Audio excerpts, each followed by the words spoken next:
देखा था mix referencing, अब हम देखेंगे circular reference. A circular reference occurs when a formula refers to its own value. उसको अपनी वैल्यू जानने के लिए उसका रेफरेंस फॉर्मूला रेफरेंस है, वो अपना अपना वैल्यू ओन वैल्यू के लिए सर्कुलर रेफरेंस का यूज़ होता है। For example, if you enter the formula equal to A1 plus A2 plus A3 in cell A3, cell A3 में ही आपका जो फॉर्मूला है फिगर 2.13 में देखिए यहाँ पे लिखा हुआ है, every time it calculate the formula in cell A3 it must be calculated again because A3 has changed। यहाँ पे A3 का भी यूज़ किया गया है क्योंकि वो उसकी वैल्यू है वो फॉर्मूला एक बार कैलकुलेट हो चुकी है, उसके बाद आप फिर से लिखेंगे तो वो उसकी वैल्यू है वो चेंज हो जाएगी। Such as the calculation would go on forever, you will see a warning in such case. आपको कई केस में वो वार्निंग आपको दिखाई देगी, आपको उस पर ओके क्लिक करना है। यहाँ पे देखिए 2.14 में फिगर 2.14 में जो वार्निंग है, वार्निंग मैसेज है वो आपको डिस्प्ले होगा, उस पर आपको click okay and correct the formula. यहाँ पे आपने फॉर्मूला लिखी हुई है वो गलत है क्योंकि यहाँ पे जो वैल्यू है वो 2 ही है और जो तीसरी वैल्यू है ही नहीं, तो आप उसका काउंट करेंगे तो वो वैल्यू है वो गलत हो जाएगी। इसलिए यहाँ पे जो फॉर्मूला है वो आपको सही लिखनी होगी, करेक्ट उसको करेक्शन करना पड़ेगा। अब देखिए आगे टेक्स्ट फॉर्मूलाज। टेक्स्ट फॉर्मूला कैसे किया जाता है, हमने देखा था वैल्यूज यानी कि नंबर का फॉर्मूला है वो देखा था। अब हम देखेंगे text formulas. A text string और अ टेक्स्ट वैल्यूज, यहाँ पे स्ट्रिंग ये होती है और उसकी वैल्यू होती है। Is a sequence of character on which you can not perform operation like subtraction, multiplication और डिवीज़न। यहाँ पे जो टेक्स्ट है वो उस पर आप कई सारे ऑपरेशंस हम परफॉर्म नहीं कर सकते, जैसे कि सब्सट्रैक्शन है, मल्टीप्लिकेशन है और डिवीज़न है, जैसे ऑपरेशन है वो हम उस पर परफॉर्म नहीं कर सकते। However, you can join string together. This is called concatenation। यहाँ पे जो हम स्ट्रिंग है उसको ज्वाइन करना चाहते हैं उसे क्या कहते हैं, कॉन्केटेनेशन कहते हैं। We use the ampersand character to concatenate string. यहाँ पे जो स्ट्रिंग है उसको ज्वाइन करना चाहते हैं तो आपको एम्परसेंड की साइन से आप ज्वाइन कर सकते हैं। देखिए for example, if you type equal to A1 and उसके बाद जो डबल कोट में है वो स्पेस है, जो आप 2 वर्ड्स के बीच में जो स्पेस छोड़ते हैं वो स्पेस है जो डबल कोट्स में आपको दिखाई दे रही है। देखिए यहाँ पे जो डबल कोट्स में दिख रहा है वो है स्पेस। अब आगे लिखेंगे एम्परसेंड B1, फिर से एम्परसेंड की साइन, उसके बाद जो स्पेस है वो, फिर से ampersand C1 ampersand double quotes and D1। यहाँ पे जो फॉर्मूला लिखी हुई है वो फॉर्मूला के अनुसार आपका जो स्ट्रिंग है वो आपको दिखाई देगा। कहाँ पे यहाँ दिखाई दे रहा है तो E1 में, E1 का एड्रेस है, वहाँ पे आपको जो पूरी स्ट्रिंग है वो आपको दिखाई दे रही है। उसके बाद यहाँ पे जो आपने फॉर्मूला लिखी है वो फॉर्मूला लिख के बाद आपको एंटर प्रेस करना है। You will see the result as shown in figure 2.15। यहाँ पे जो 2.15 में जो फिगर में आपको जो रिजल्ट दिख रहा है उस तरह का रिजल्ट आपको भी दिखेगा। यहाँ पे लिखा हुआ है एक्सेल हैज़ अमेजिंग फीचर्स। ठीक है, let us consider another example to understand how to use the ampersand character. हम कई सारे एग्जाम्पल है वो देखेंगे। In this example, we will enter a formula that will display a sentence with information from the table। देखिए यहाँ पे step 1 है, फिगर 2.16 है, उसमें लिखा हुआ है, यहाँ पे जो टेबल हुआ है इसकी फॉर्मूला हमें लिखी गई है। A8 में आपको जो फॉर्मूला लिखी हुई है वो देखिए। सबसे पहले इक्वल टू की साइन, उसके बाद B2 और जो डबल कोट्स में लिखा है हैविंग एम्प्लॉय आईडी, उसके बाद फिर से उसके बाद A2 और फिर से गोट सैलरी डबल कोट्स में लिखा है एंड की साइन, उसके बाद C2। जो सेल का एड्रेस है वो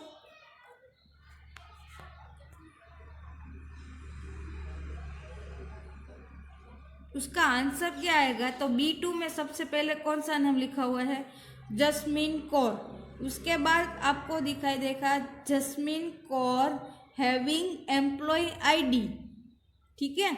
और उसके बाद A2 में क्या लिखा है, E101। उसके बाद गोट सैलरी लिख के आएगा और उसके बाद C2 में क्या है, तो 58,000, ठीक है।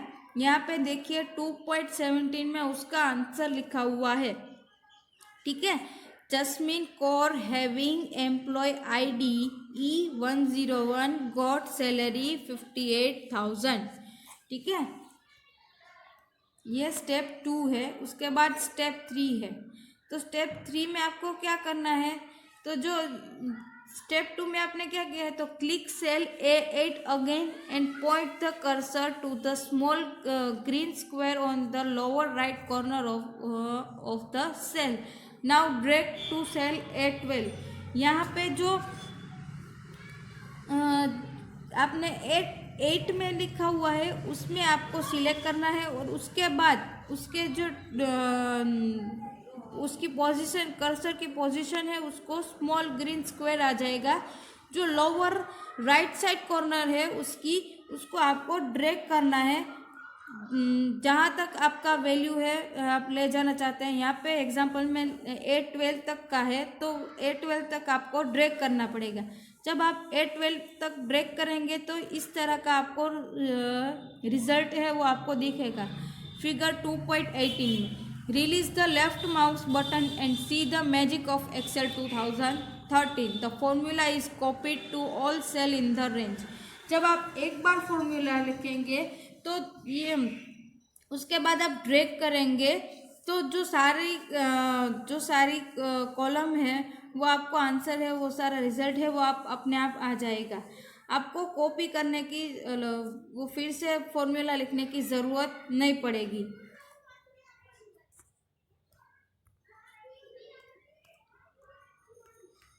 So, do you agree that using a formula is faster and more accurate than typing each sentence, especially if you have to do it in a number of times? ये जो फॉर्मूला है वो फास्टर है क्योंकि हम एक ही बार आपको formula लिखना पड़ेगा। उसके बाद आप ड्रैग करेंगे तो जो सारी फॉर्मूला है वो अपने आप लिख के आ जाएगी, उसका रिजल्ट है वो अपने आप आ जाएगा, इसलिए वो फास्टर है। आप दूसरे केस में जैसे कि आपको एक ही वो स्ट्रिंग है वो कई बार नंबर ऑफ टाइम्स चाहिए तो वो आप नहीं कर सकते। वो करने के लिए ये मेथड आपको चूज़ नहीं करनी है। Just imagine how too useful this feature would be if you had a really long list to deal with. आपका जो लॉन्ग लिस्ट है वो आपको टाइप करने के लिए वो सारा ये जो सारी फॉर्मूला है वो आपको बार बार लिखने की ज़रूरत नहीं। आप एक ही बार लिखेंगे, उसके बाद आप ड्रैग करेंगे तो वो सारी इंफॉर्मेशन आपको जल्दी से मिल जाएगी, ठीक है। अब देखेंगे mathematical operators used in formula. Mathematical operator है वो उसका यूज़ फॉर्मूला में कैसे होता है वो देखिए। टेबल 2.1 यहाँ पे जो shows the mathematical operator used in Excel and their order to evaluation operator precedence from the highest to the lowest। हमने 2.1 में जो देखा था टेबल, वही टेबल में हम जो उसका वैल्यू है उसका ऑर्डर है वो हमें यहाँ पे यूज़ करना है। यहाँ पे देखिए operator, operation, operator, order of evaluation, formula and उसका रिजल्ट। तो फर्स्ट ऑफ ऑल है एक्सपोनेंट ऑपरेशन। एक्सपोनेंट ऑपरेशन के लिए उसका ऑपरेटर है कैरेट साइन और ऑर्डर ऑफ इवेल्युएशन 1। फॉर्मूला कौन सी है 4 कैरेट 3, तो उसका रिजल्ट कितना आएगा 64। अब से नेक्स्ट देखेंगे मल्टीप्लिकेशन। तो ऑपरेटर क्या है मल्टीप्लिकेशन की साइन। ऑर्डर ऑफ इवेल्युएशन कितना है 2। 9 मल्टीप्लाई बाई 8 तो उसका रिजल्ट कितना आएगा 72। अब देखेंगे डिवीज़न। डिवीज़न की साइन ऑर्डर ऑफ इवेल्युएशन तो 2। 15 डिवाइड बाई 4 तो 3.75। अब देखेंगे एडिशन प्लस 3 36 प्लस 45 तो उसका आंसर रिजल्ट क्या आएगा 81। Subtraction minus order of evaluation 3। 67 minus 28 39। Order of evaluation means के आप फर्स्ट ऑफ ऑल जब हम मिक्स जो सम करते हैं उसमें कई सारे होते हैं। ये जो सारी साइन है उसका यूज़ होता है। तो हमें उसका पहले कौन सा ऑर्डर पे काम करना है तो हमें ये फर्स्ट ऑर्डर पे, और हमें जो भी वैल्यू दी गई है उसमें हम यह एक्सपोनेंट का है वो हमें पहले करना है। उसके बाद ही हम मल्टीप्लिकेशन या फिर डिवीज़न दोनों में से जो भी करना चाहते हैं वो कर सकते हैं। और ये दोनों हो जाए उसके बाद ही हम एडिशन या तो फिर सब्सट्रैक्शन कर सकते हैं। देखिए हम आगे देखेंगे। Any operation contained in brackets will be carried out first followed by any exponent। आपको जो ब्रैकेट्स में आपकी जो वैल्यू है वो फर्स्ट आपको उसका ऑपरेशन करना है, एक फॉलोड बाय एनी एक्सपोनेंट, यानी कि जो एक्सपोनेंट वैल्यू है वो आपको करनी है। तो follow multiplication and division operation. उसके बाद आपको एक्सपोनेंट हो गया, उसके बाद आपको मल्टीप्लिकेशन या तो फिर डिवीज़न दोनों में से जो भी करना चाहते हैं वो कर सकते हैं, या फिर दो ही हो तो आप जो भी करना चाहते हैं वो पहले कर सकते हैं। Which are given equal precedence, they are carried out in the order in which they occur in the formula. Left to right, यहाँ पे आपको लेफ्ट टू राइट करना है। Whichever appear first in a formula is carried out first. अब देखिए, after that addition and subtraction operation are given equal precedence. ये addition और subtraction की भी इक्वल प्रेसिडेंस है। They are also carried out in the order in which they occur in the formula from the left to right. वो उसका formula भी left to right ही work करेगा। So if two operators have the same order of evaluation, Excel simply evaluate them from left to right। जब आप दो value के operation evaluation करेंगे तो वो सिंपली है वो लेफ्ट टू राइट ही वर्क करेगा। Example of how Excel evaluate the formula are given in the table 2.2। यहाँ पे जो एग्जाम्पल दिया गया है टेबल में वो देखिए। इक्वल टू की साइन, इन ब्रैकेट 7 + 3 और मल्टीप्लिकेशन बाय 5। यहाँ पे जो हमें इन ब्रैकेट्स की वैल्यू है वो पहले आपको उसका ऑर्डर है वो पहले करना है, और उसके बाद जो ब्रैकेट्स के बाहर की वैल्यू है वो आपको कैलकुलेट करनी है। तो हमें फर्स्ट ऑफ ऑल यहाँ पे 7 + 3, तो 7 + 3 10 और 10 multiply by 5 equal to output क्या आएगा 50।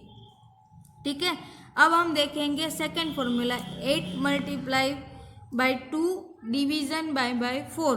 तो यहाँ पे जो मल्टीप्लिकेशन या फिर डिवीज़न आप जो भी पहले करना चाहते हैं, यहाँ पे हमें मल्टीप्लिकेशन करेंगे 8 × 2 = 16, 16 बाय 4 डिवीज़न करेंगे तो उसका आंसर आएगा 4। ठीक है, इसी तरह यहाँ पे जो एग्जाम्पल दिए गए हुए हैं वो एग्जाम्पल आपको देखना है। तो 54 + 3/3 कैरेट एक्सपोनेंट 2, उसका आंसर आएगा 63। 12 + 5 × 6 - 2, तो उसका आंसर आएगा 40। 6 + 20 डिवाइड बाय 4 मल्टीप्लिकेशन 3 - 2, उसका आंसर आएगा 19। ठीक है, अब हम देखेंगे error result. Sometimes a cell with the formula display an error result rather than a proper value. जब हम कोई भी वैल्यू लिखने में कोई भी हम मिस्टेक करते हैं तो वो फॉर्मूला में वो एरर दिखाते हैं। This happen when the formula has a problem on Excel can not process it. आपके फॉर्मूला में कोई भी प्रॉब्लम होगा तो वो प्रॉपरली वर्क नहीं करेगा। यहाँ पे देखिए table 2.3 list out some common error in Excel along with their problem possible reasons. यहाँ पे देखिए जो एरर है वो आपको कॉमनली आपको एरर है वो दिखाई देगी। जो एरर है वो है हैश की sign. The column is not with enough to display the value. आपकी वैल्यू के लिए इनफ नहीं है वो जो कॉलम है वो, ठीक है। अब नेक्स्ट देखिए the formula contains in individual operation division bye 0। जो आपकी फॉर्मूला है वो उसमें आपको दिखा है डिवीजन बाय 0, ठीक है। अब आगे देखिए तो formula uses a value that is not available. जो थर्ड वाला एरर है वो कौन सी है, तो formula uses a value that is not available. यहाँ पे जो फॉर्मूला लिखी है वो अवेलेबल नहीं है।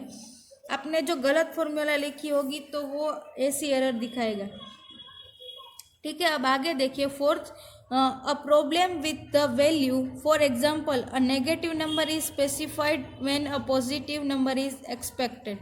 जब आपने नेगेटिव वैल्यू लिखी होगी जहाँ पे पॉजिटिव वैल्यू की ज़रूरत होती है तब, ठीक है, तब भी एरर दिखाएंगे। Next fifth, the formula refers to a cell that does not exist. यहाँ पे जो फॉर्मूला रिफर की हुई है वो एग्जिस्ट नहीं हो रही है। This happen if the cell has been deleted from the worksheet. जब आपने कोई भी सेल है वो डिलीट किया हुआ है तभी ये एरर आपको दिखाई देगी। Next sixth, the formula has an individual argument. जो फॉर्मूला है उसकी इंडिविजुअल आर्ग्यूमेंट होगी। For example text in a cell where a numeric value is required. जहाँ पे टेक्स्ट वैल्यू होगी वहाँ पे न्यूमेरिक वैल्यू की रिक्वायर्ड होती है, तब ये एरर है आपको दिखाई देगी।